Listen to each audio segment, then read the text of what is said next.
Well, hello and welcome to the wilds of the Vicarage Garden, where we're competing today with birdsong and aeroplanes. But nonetheless, I wanted to film this very short video to introduce our forthcoming sermon series at St. Paul's. And in this season after Easter, we're going to be returning to look at the ministry of Jesus, but in such a way, hopefully a creative way, that spans both the Old and New Testaments.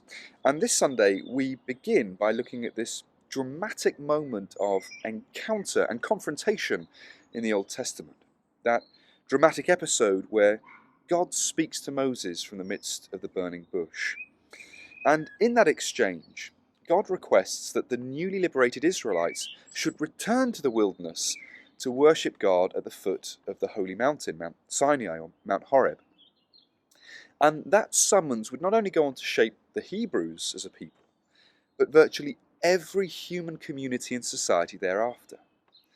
You see, following the flight from Egypt, Moses was given new directions on the crest of that mountain. Only they weren't directions for the next step of the journey, but rather they were ethical directions. God gave to Moses rules for living well. And so from within the smoke and thick darkness which engulfed the summit, God delivered to his people the Decalogue, the Ten Commandments. And as a shared moral vision of human flourishing, I think it's difficult to overstate their significance. But here's a question. How do the Ten Commandments feature in the ministry of Jesus?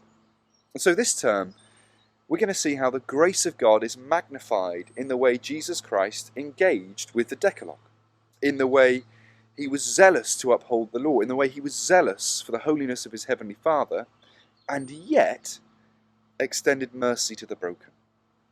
How does Jesus uphold the Ten Commandments and yet extend forgiveness to those of us who break them?